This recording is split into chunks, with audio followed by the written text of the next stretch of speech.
Frankenstein. Le docteur Victor Frankenstein était un brillant scientifique obsédé par la création de la vie. Il passait de longues heures chaque jour, isolé dans son laboratoire, à expérimenter afin de réaliser son désir. Malgré de nombreuses expériences ratées, Victor continuait d'essayer. Cette fois, il avait cousu ensemble des morceaux de cadavres différents, qu'il avait déterrés au cimetière local, et les avait assemblés en un géant verdâtre, qui était allongé sur une table d'opération. Victor avait attaché le tout avec des fils, et n'avait besoin que d'une tempête pour que l'électricité de la foudre ranime le cadavre et lui donne vie. Une nuit d'orage arriva, et Victor renversa l'interrupteur qui conduisit l'électricité à la créature, avec une douche d'étincelles et d'éclairs.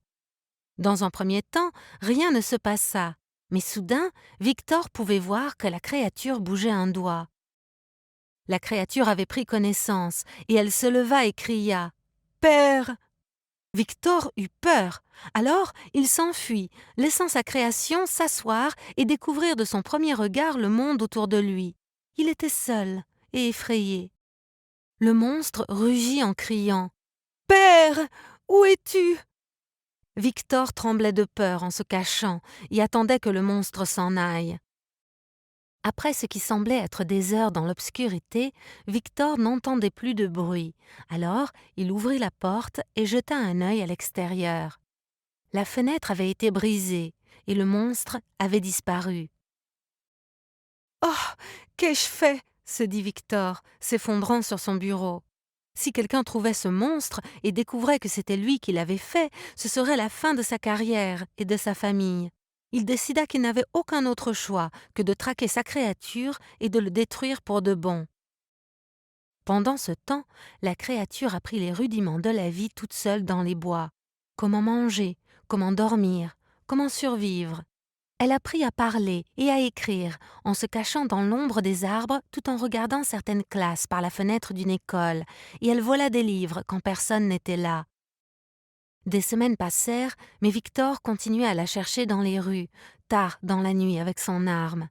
Une nuit, il regardait dans une rue brumeuse, quand une grande ombre émergea d'un coin sombre derrière lui. « Père !» cria la créature. Victor devint pâle, et il saisit son fusil avec ses mains moites. Il se retourna lentement et vit la silhouette familière de la créature qu'il avait créée.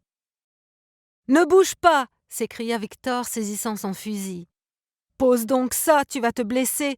Je n'ai pas l'intention de te faire du mal, » dit la créature avec un regard triste. « Comment puis-je le savoir? Tu es une bête, » dit Victor. « Et c'est la faute de qui? Tu m'as fait comme ça, et puis tu m'as abandonné, me forçant à vivre caché dans l'ombre comme un monstre. »« Tu es un monstre !» cria Victor. « Non, père, un monstre est quelque chose que vous choisissez d'être, pas quelque chose basé sur votre apparence. C'est toi, père, le véritable monstre. Mais ne t'inquiète pas, tu ne me verras plus. J'ai décidé de vivre très loin dans les bois, loin de tous les jugements injustes de l'humanité, » dit la créature en disparaissant très vite. Victor rentra chez lui, se sentant tout d'abord soulagé. Cependant, en pensant à ce que la créature lui avait dit, il réalisa que le monde est plein de monstres, mais avait maintenant un homme pur et décent de moins. La créature vivait cependant joyeusement dans les bois, entourée par la beauté de la nature et des animaux qui jamais ne le jugèrent pour ce à quoi il ressemblait, mais seulement pour ses bonnes actions. Fin.